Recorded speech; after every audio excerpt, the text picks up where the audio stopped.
कधीच नाही चुकणार तुमचे फेवरेट टीव्ही शोज झी5 सोबत, तेही एकदम फ्री. टाकल्या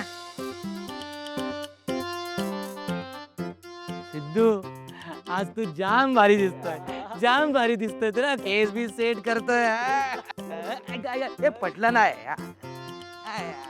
बघ बघ, आपल्या सिद्धूच्या चेहऱ्यावर प्रेमात पडल्याचा ग्लो आलाय. ग्लो. अरे ते सगळं जाऊ द्या, पण वहिनी इथूनच बस स्टॉपला जात असतील हे कशावरून? त्या वेगळ्या रस्त्याने गेल्या तर?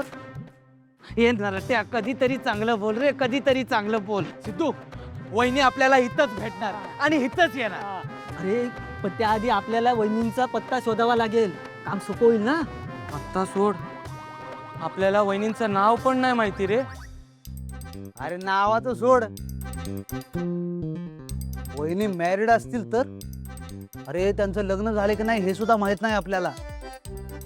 आणि ते मॅरिड असतील ना तर त्यांना मुलं सुद्धा असतील.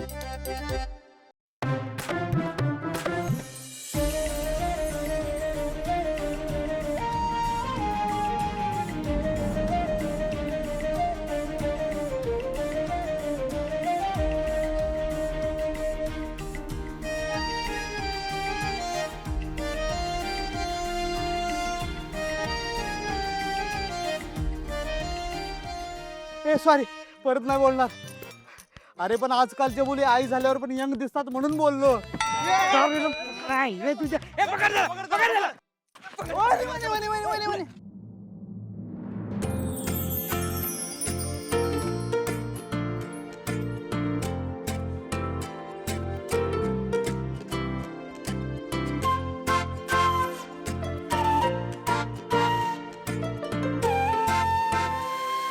ए हनी, हॅरी, हनी. मी इकडे. अरे ठीक आहे, सगळं सामान नीट आणलं. सगळं काही आणलंय. तुला माहितीये ना तुझं कुठलंच काम कधीच विसरत नाही. बरं मी रेडी होतो, तू पण आवर. हा आला लगा लगा, ती गेली लगा लगा. यांचं काय चाललंय काही कळत नाही. जरा सुखाने टीव्ही बघू देत नाहीत मला.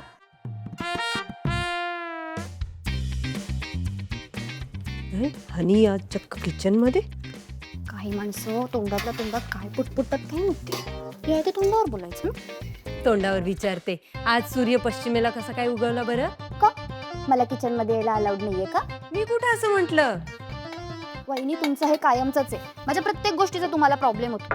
हे बघा, माझे आई बाबा आज पहिल्यांदा घरी येणार आहेत, त्यामुळे मला जरा शांततेने काम करू दे. I need peace of mind. आणि वहिनी, हे जे वागताय ना ते असं आई बाबांसमोर वागू नका. माझ्या आई बाबांना आवडणार नाहीये. काय ग, मी असं काय बोलले ज्याने तुला एवढी कटकट झाली? वहिनी, काय हो वहिनी, सुरुवात कोणी केली? बरं बाई, आजपासून तुला जे आवडेल ना तसंच बोलेन मी. मग तर झालं. वहिनी, माझ्याशी असं नाही बोलायचं. काय झालं तुमचं? हा काय झालं? आई, हिनेच सुरुवात केली आहे आधी. मी काय केलं? आई, अहो मी शांतपणे माझं आवरत होते. आई बाबा पहिल्यांदाच येणार आहेत आपल्याकडे. मी जे काही करते ना वहिनीला त्या सगळ्यातच प्रॉब्लेम असतो. आणि मग असं काहीतरी पुटपुटतात त्या. यांनीच सुरुवात केली आई. अगं पण आई, सिंचना बाळा, अगं मी आहे ना, मी करते बघ सगळं. तू राहू दे, तुझा तुझ्या खोलीत. नक्की कराल आई? हो ग, बरं आई, ठीक आहे. सगळं नीट अरेंज करून ठेवा, मी आत आवरून येते. तू काही काळजी करू नको. आई, काहीच बोललं नाहीत तुम्ही तिला? अगं वीणा, असं काय करतेस तू बाळा? अगं आज ना उद्या या अख्ख्या घराची जबाबदारी आम्ही तुझ्यावर सोपवणार आहोत. या घरातली मोठी आहेस की नाही तू, मग तूच सगळ्यांना समजून घ्यायचंय. अगं लहान आहे ती, नाही कळत तिला सगळ्या गोष्टी. आई, किचन मध्ये कधीच पाय ठेवत नाही ती, काडीची सुद्धा मदत करत नाही. आणि आज आई बाबा येणार आहेत म्हटल्यावर बघितलं ना किती उत्साहाने किचन मध्ये रमली. ते किती चुकीचं आहे बरं हे. कसं चुकीचं आहे सांगू? अगं तिचे आई बाबा येणार आहेत ना, तेही पहिल्यांदा. मग तिला नाही का वाटणार पुढे पुढे होऊन काही करावं म्हणून? तूच विचार कर, तुझ्या माहेरून माणसं येतात तेव्हा तुझी किती लगबग असते की नाही? मग आणि हे बघ, लहान आहे ती, तिची प्रत्येक गोष्ट मनाला नाही लावून घ्यायची. ठीक आहे, कायम मीच समजून घ्यावं अशी अपेक्षा असते यांची. काही म्हणाली का तू? काय नाही आई, काही मदत करू का मी? अगं नाही, मी करते ना. ठीक आहे.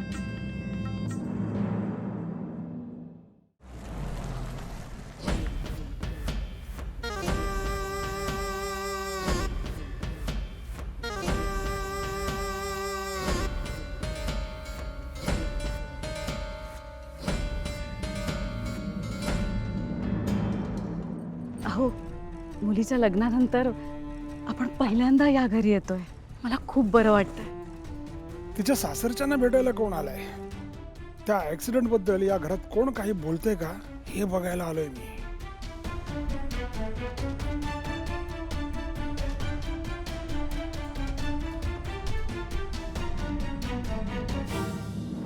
नमस्कार. नमस्कार. या ना, या. चांगलं अंगण जोडलंय. नाहीतर आजकाल लोक तिथे खोल्या बांधून भाड्याने देतात. संपतराव, हे घर आमचं नाही. काय?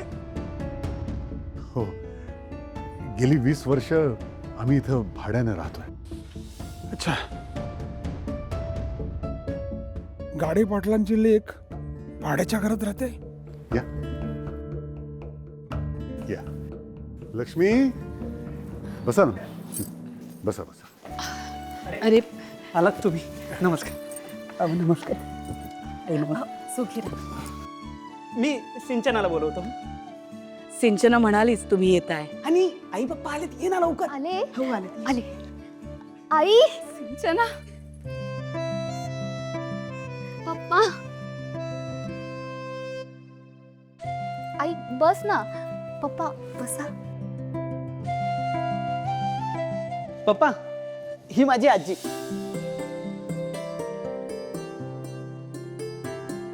सुखी राहा. आणि तो माझा मोठा भाऊ संतोष दादा.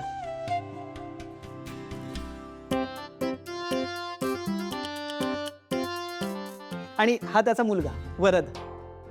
आणि या वीणा वहिनी. नमस्कार. हा कोण?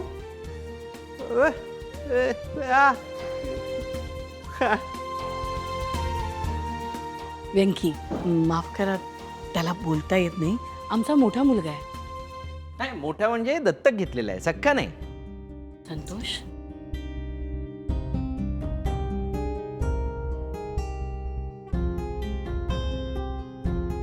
वीणा, अगं चहाचं बघतेस ना? होय. आई मी आणते चहा.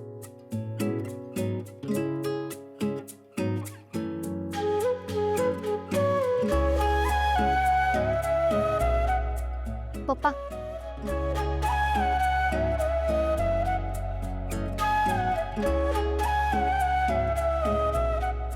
वहिनी. वा, चहा एकदम 100 नंबरी झालाय. मी केलाय चहा. तसं आम्ही सिंचनाला काहीच काम करू देत नाही. तुम्ही जसं जपायचात ना, अगदी तसंच, तशीच काळजी घेतो आम्ही तिची. लक्ष्मीताई, भावना दिसत नाहीये. कुठे बाहेर गेलीये का?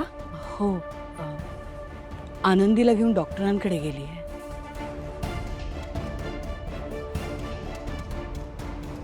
तुम्ही त्या पोलिसांना सांगून त्या गाडी उडवणाऱ्याला शिक्षा का नाही करत? आतापर्यंत काही चौकशी झाली नाही म्हणजे नक्कीच कोणीतरी मोठा माणूस होता तो. हा, नाही तर पब्लिकने सोडलं असतं.